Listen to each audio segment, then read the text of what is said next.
2 महीने पहले हुए यूपी मुख्य परीक्षा का रिजल्ट आ गया। ग्रुप में से केवल अश्विन की मुख्य परीक्षा निकली थी। मनोज उत्तर प्रदेश पीएससी की मुख्य परीक्षा में असफल होने से दुखी था। मनोज ने परीक्षा में कई प्रश्नों के उत्तर आधे अधूरे लिखे थे। यहाँ तक कि ब्रिटेन में हुए जातीय दंगे के बारे में भी उसने कुछ नहीं लिखा था। इतिहास में चार्टिस्ट आंदोलन, अमेरिका के गृह युद्ध और प्राचीन भारत में गणतंत्र के उत्तर भी मनोज अच्छे से नहीं लिख पाया था। उसकी तैयारी इतनी सघन नहीं हुई थी कि सभी प्रश्नों के बेहतरीन उत्तर लिख सके। मनोज दुखी और निराश अपने कमरे में बैठा था। उसके पास अपनी असफलता के मूल्यांकन के अतिरिक्त दूसरा कोई विकल्प नहीं था। मनोज की स्थिति समझते हुए उसे प्रोत्साहित करते हुए श्रद्धा बोली, मनोज, अपनी असफलता से दुखी होने की ज़रूरत नहीं है। यही त्रास तुम्हारी सफलता की सीढ़ियाँ हैं। तुम्हें जनरल स्टडी और इतिहास की कोचिंग करनी चाहिए। बिना कोचिंग के तुम्हें इन विषयों में अच्छे नंबर नहीं मिलेंगे। तुम सही कह रही हो, मुझे घर जाकर कोचिंग के पैसों की व्यवस्था करनी चाहिए, मनोज ने श्रद्धा से कहा। उसे लग रहा था कि कोचिंग के अभाव में यूपी पीएससी का रिजल्ट खराब रहा। मनोज कोचिंग के लिए पैसों की व्यवस्था करने कुछ दिनों के लिए गांव चला गया। पिता कई महीनों से गांव नहीं आए थे। उसने माँ से कुछ पैसे मांगे तो माँ ने पिता को कोसना शुरू कर दिया। अब मैं कहाँ से लाऊं पैसा? बाप ने तो तेरे कसम खा ली है कि नौकरी ठीक से ना करेगा, चाहे मौड़ा मौड़ी भीख मांगे। उसने माँ से कहा, सब ठीक हो जाएगा, मेरी नौकरी लग जाए फिर कोई परेशानी ना होगी। निराशा के इस वातावरण में उसने माँ को बहुत दूर किसी उम्मीद की झलक दिखलाई, जिसका अभी तक कोई नामो निशान नहीं था। मेरे पास पैसा नहीं है, मैं सोच रही हूँ एक भैंस पाल लूँ। राकेश के घर एक भैंस है, वो उधार दे रहा है, दूध बेच के खर्चा चला लूंगी। मनोज को माँ की कर्मठता पर रोना आ गया। माँ ने आगे कहा, दीपक जयपुर जा रहा है, धागा फैक्ट्री में नौकरी करेगा, 1200 रुपया मिलेंगे। दीपक के कंधे पर जिम्मेदारी का बोझ देखकर मनोज को कष्ट हुआ। कैसे रहेगा ये लड़का अकेला जयपुर में? कितना दर्द है इस घर की किस्मत में। कितनी अलग दुनिया है उसके घर और गांव की। पता नहीं वो कभी अपनी माँ के लिए, अपनी बहन भाई के लिए कुछ कर भी पाएगा या नहीं। 3-4 दिन तक उसने पैसों की व्यवस्था करने की गांव में कोशिश की। कुछ जगह उधार भी मांगा, पर कहीं से भी उसे पैसे नहीं मिले। बेटे को परेशान देखकर माँ ने फिर से कहीं से उधार पैसे लेकर उसे दे दिए। मनोज को गए हुए 5 दिन बीत चुके थे। अकेलापन श्रद्धा को घेरने लगा। इस अकेलेपन को दूर करने के लिए उसने अपनी उन सहेलियों से मिलना शुरू किया जिनसे वो हॉस्टल में रहने के बावजूद कई दिनों तक नहीं मिलती थी। लेकिन 10 मिनट में ही उसका मन सहेलियों की बातों से ऊबने लगता। उसने कॉलेज के हॉस्टल में भी कई साल अकेले बिताए थे, पर कभी इस तरह का सूनापन उसे महसूस नहीं हुआ था जो अब हो रहा था। कोचिंग जाते समय या शाम को कोचिंग से वापस आते समय उसकी आंखें लोगों की भीड़ में एक ही चेहरा तलाशती रहती, पर वहाँ वो चेहरा नहीं था। तमाम आवाज़ों में उसके कान एक ही आवाज़ को सुनने के लिए तरसते रहते, पर वो आवाज़ वहाँ नहीं थी। बार बार वो अपनी बालकनी से नीचे सड़क को देख आती, पर उस सड़क पर उसे वो दिखाई नहीं देता जिसे देखने की तड़प उसके मन में थी। कहाँ है ग्वालियर? कहाँ है मनोज का घर? उसे नहीं पता। कोई फ़ोन नंबर मनोज के घर का उसके पास नहीं था। उसकी इच्छा हुई कि वो मनोज के दोस्तों से मिलने गांधी विहार ही चली जाए। शायद पांडे के पास मनोज के घर का या उसके आस पड़ोस का कोई नंबर होगा, पर उसकी हिम्मत नहीं हुई। थक हार कर वो अपनी किताबों में अपना मन लगाने की कोशिश करती, पर आधा घंटा पढ़ना भी उसके लिए मुश्किल हो जाता।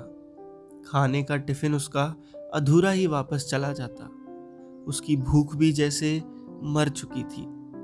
अजीब सी स्थिति हो गई थी। उसने मनोज से कह दिया था कि वे पढ़ाई के दोस्त हैं, कोई अलग एक्सपेक्टेशन उसे नहीं रखनी चाहिए। पर पता नहीं मनोज ने उस पर कौन सा जादू कर दिया था। उसका कहीं मन नहीं लग रहा था। अल्मोड़ा जाने से पहले जो हालत मनोज की थी वही इस समय उसकी हो रही थी। लेकिन मनोज के इंतजार के अलावा उसके पास कोई रास्ता नहीं था। आज उसे समझ आ गया था कि मनोज किस मजबूरी में अल्मोड़ा गया होगा। मनोज दिल्ली आ गया। उसने श्रद्धा के हॉस्टल की घंटी बजाई। पैरों में पंख महसूस करते हुए श्रद्धा नीचे आई। मनोज के आने से श्रद्धा सुख से भर गई। उसका अकेलापन दूर हो गया था। मनोज के कमरे तक पहुंचते ही उसकी आंखें आंसुओं से भर गई। कुर्सी पर बैठी श्रद्धा ने आंखें बंद कर ली।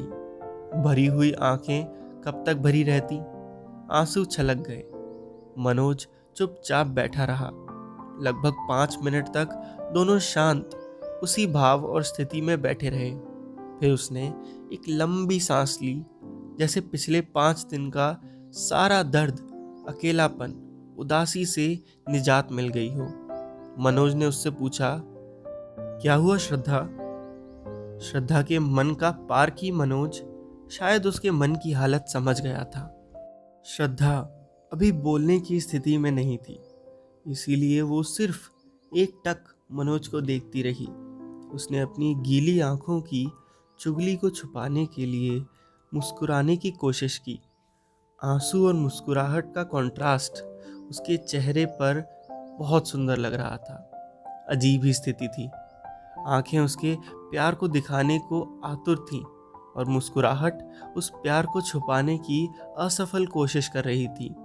श्रद्धा मनोज से कुछ कहना चाहती थी।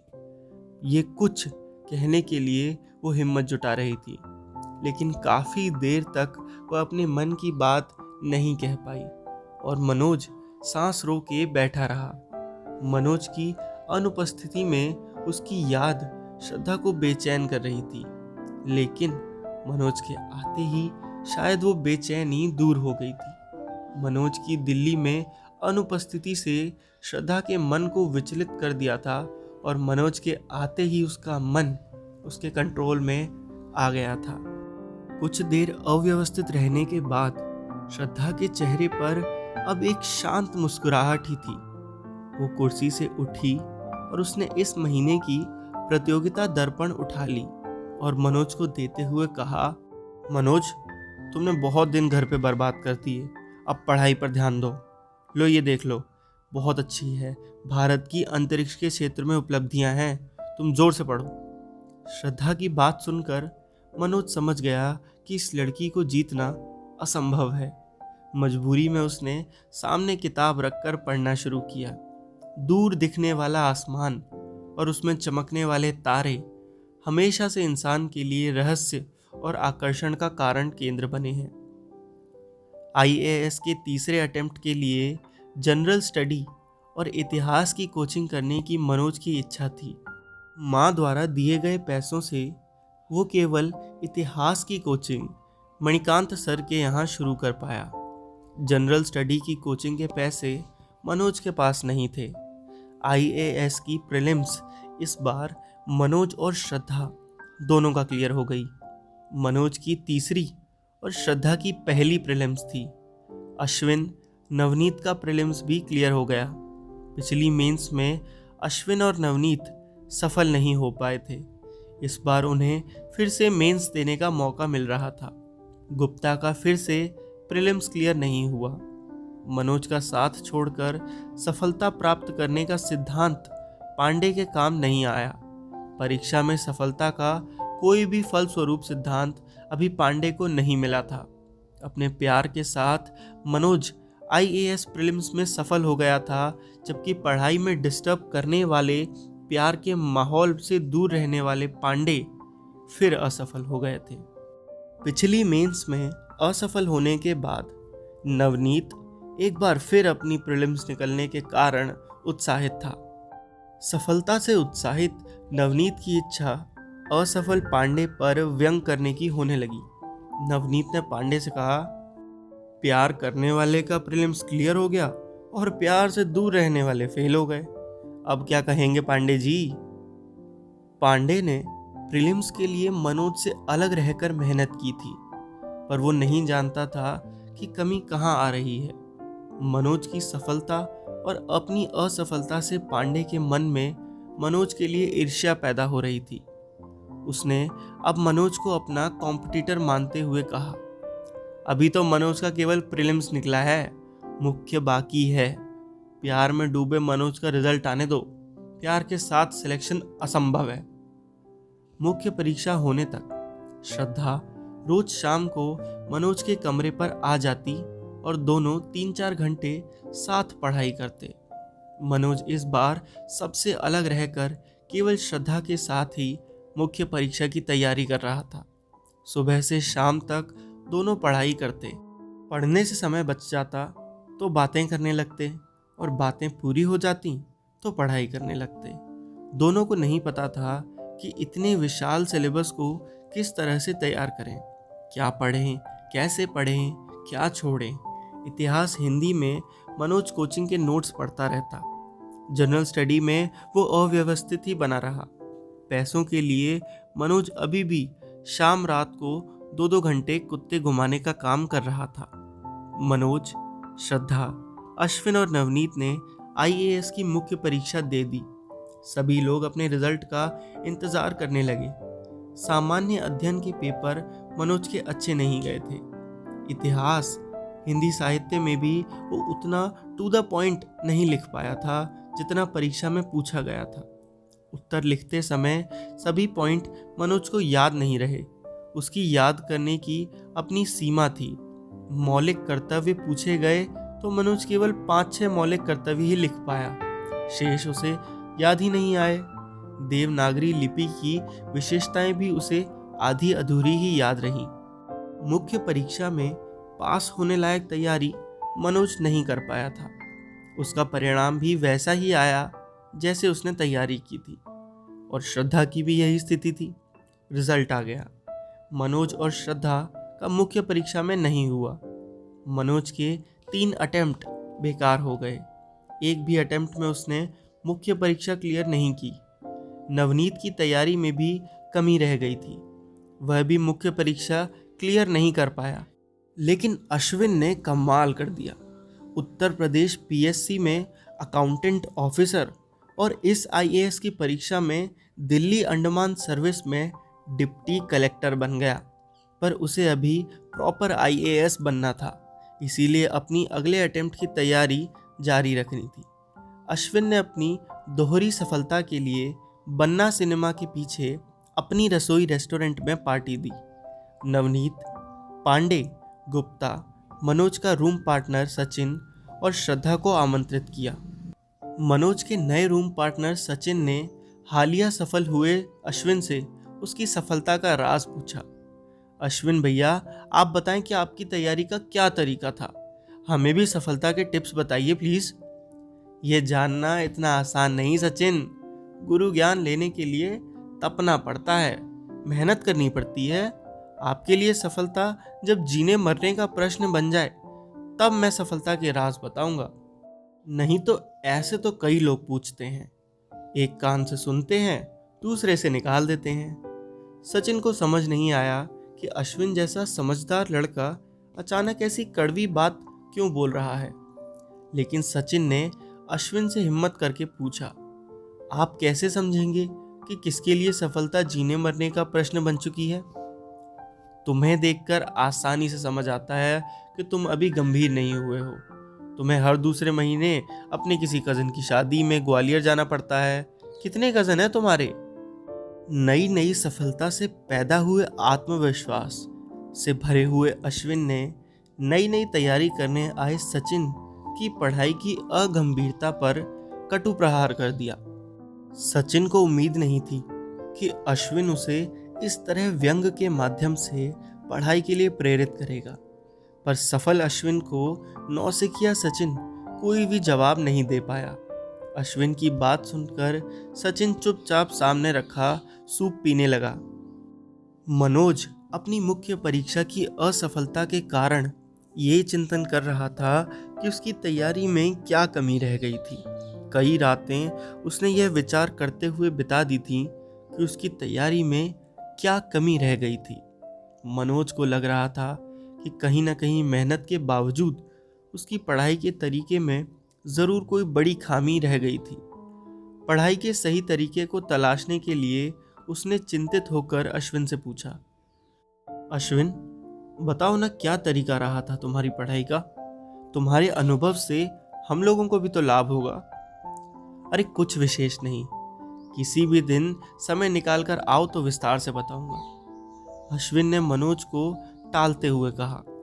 शायद अश्विन अपनी पढ़ाई का राज खोलकर लोगों को लाभ पहुंचाने के मूड में नहीं था।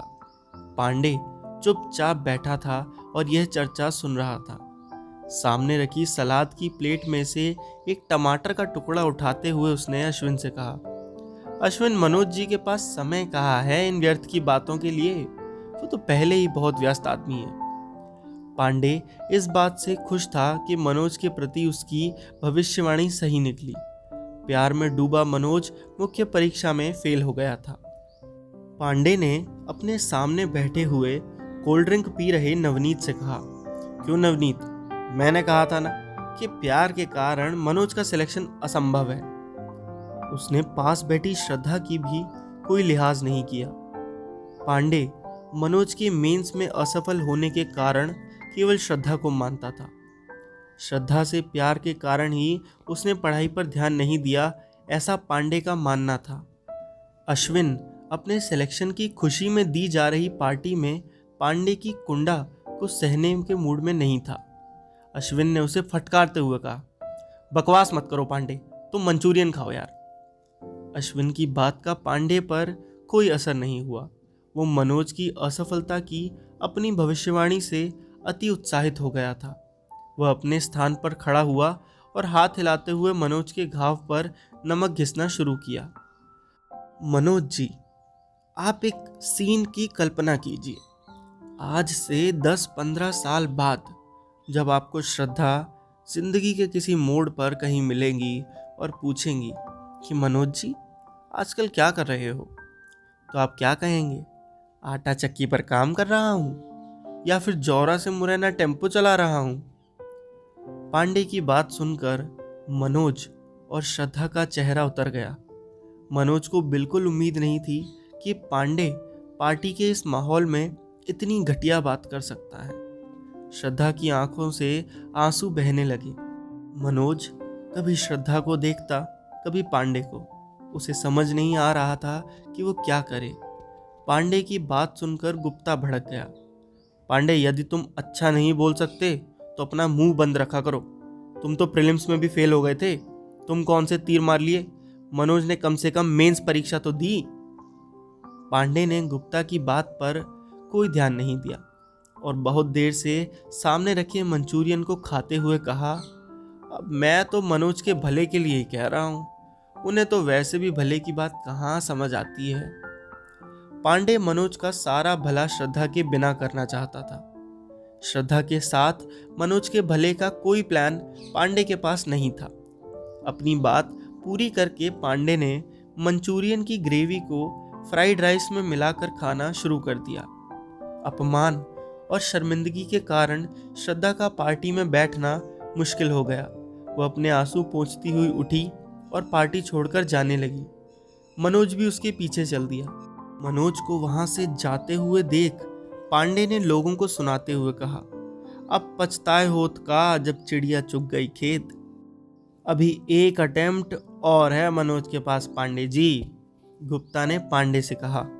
गुप्ता की बात सुनकर पांडे व्यंग्यपूर्ण हंसी हंसते हुए सामने रखा मंचूरियन खाने लगा। इसके पहले भी मनोज के कई बार अपमान हुए थे। गांव में घुसते ही व्यंग बाण झेले थे। लाइब्रेरी में भी उसे अपमानित किया गया था। अपमानों और बेबसियों के ही एक लंबी श्रृंखला को उसने झेला था। पर आज श्रद्धा के सामने पांडे ने उसकी योग्यता और भविष्य पर ही सवाल खड़ा कर दिया। पांडे ने उसकी इस असफलता का सारा डीगरा उसके प्यार पर फोड़ दिया। मनोज और श्रद्धा सर झुकाए साथ चल रहे थे। दोनों मुखर्जी नगर के पार्क में जाकर बैठ गए। श्रद्धा ने मनोज से कहा, मनोज, इसीलिए मैं कहती थी कि केवल पढ़ाई पर ध्यान दो। इन सब बेकार की बातों को दिमाग से निकाल दो।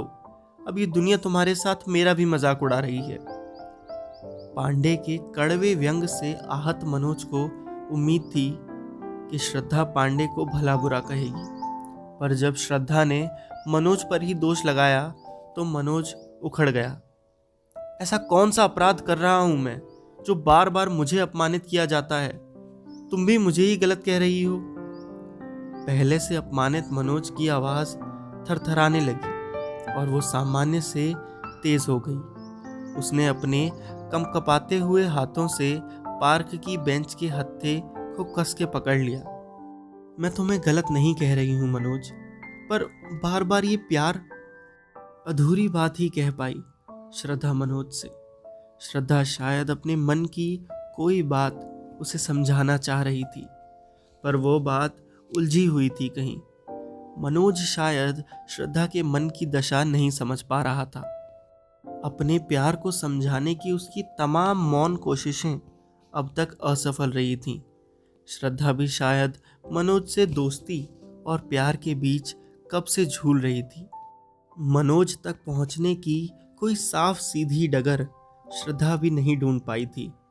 उसने अपने सामने खड़ी श्रद्धा की आंखों में गहराई से देखते हुए पूछा, किससे प्यार कर रहा हूं मैं? क्या प्यार कर रहा हूं?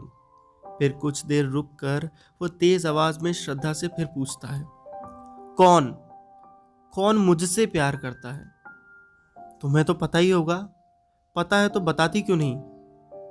मनोज बेंच से उठकर खड़ा हुआ। उसे समझ नहीं आया कि वो खड़े होकर क्या करे, इसीलिए वो फिर बेंच पर बैठ गया। मेरे हाथ में नहीं है श्रद्धा कुछ भी। मैं क्या करूं?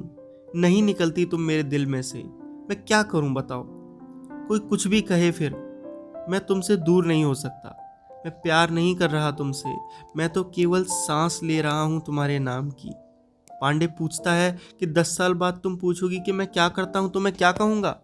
10 साल 20 साल बाद क्या हजारों साल भी तुम मुझसे पूछोगी कि मैं क्या कर रहा हूं, तो भी मैं यही कहूंगा कि तुम्हारे नाम के साथ सर उठाए खड़ा हूं। उसने श्रद्धा के प्यार को श्रद्धा के सामने अभिव्यक्त कर दिया। श्रद्धा की आंखें अब हिल नहीं पा रही थी। वो मनोज के चेहरे पर जम गई थी। मनोज की नजरें अंधेरे पार्क में कुछ ढूंढने लगी। जब उसे अपनी नजरें पार्क में घुमाने के बाद भी कुछ नहीं मिला तो उसने 2 लंबी सांसें भरकर श्रद्धा से फिर से कहना शुरू किया, पांडे कहता है मेरा सिलेक्शन नहीं होगा। अरे क्या मैं इतना कमजोर हूं? क्या प्यार कमजोर कर देता है? बस मुझे लगे कि तुमने 2 घड़ी मेरे बारे में सोचा, इतने से ही मैं भरा भरा घूमता फिरूं। कितनी छोटी सी तो इच्छा थी तुम्हारी कि तुम मुझे IPS बना हुआ देखना चाहती हो। बस तुम एक नज़र मुझे देख लो, इतने से मैं ये पूरी दुनिया पलट कर रख दूंगा। ये नौकरी, सिलेक्शन, ये IPS क्या चीज़ है।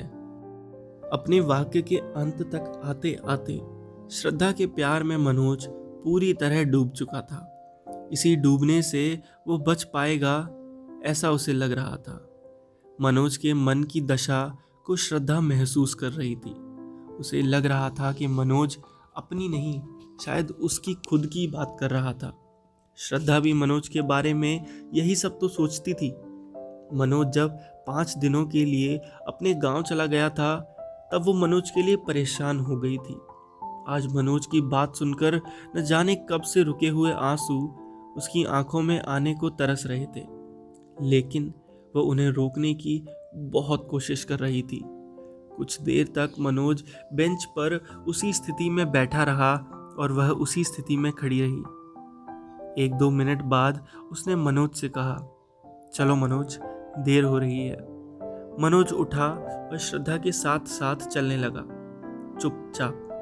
श्रद्धा के हॉस्टल पहुंचने तक रास्ते भर दोनों में से कोई नहीं बोला। मनोज के पास बोलने के लिए अब कुछ भी नहीं था। वो अपने आप को खाली कर चुका था और श्रद्धा शायद अपने भरे मन में से बोलने लायक कोई मोती चुनने की कोशिश कर रही थी।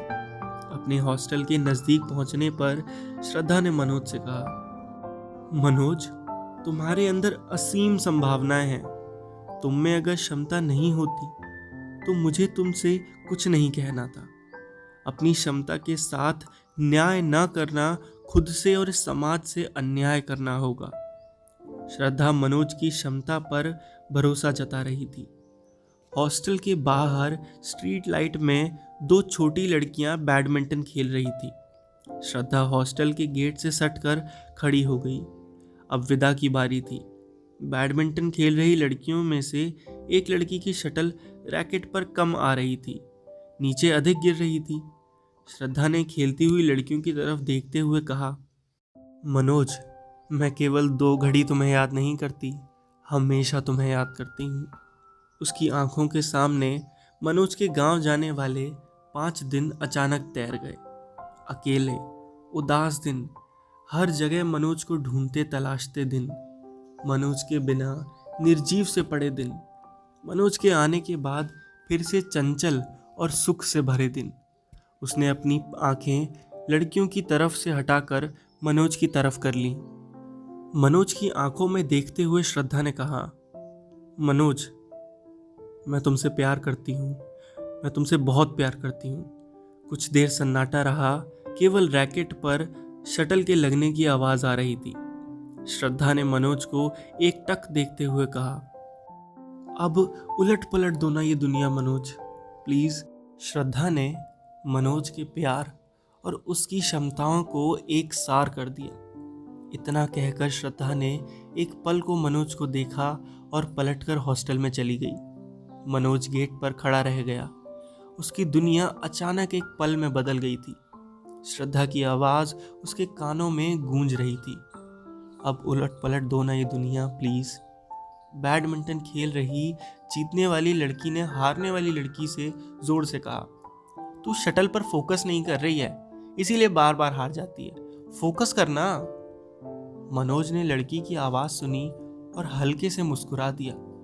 फिर वह तेजी से पलटा और नेहरू विहार जाने की जगह मुखर्जी नगर की मुख्य सड़क की ओर जाने लगा।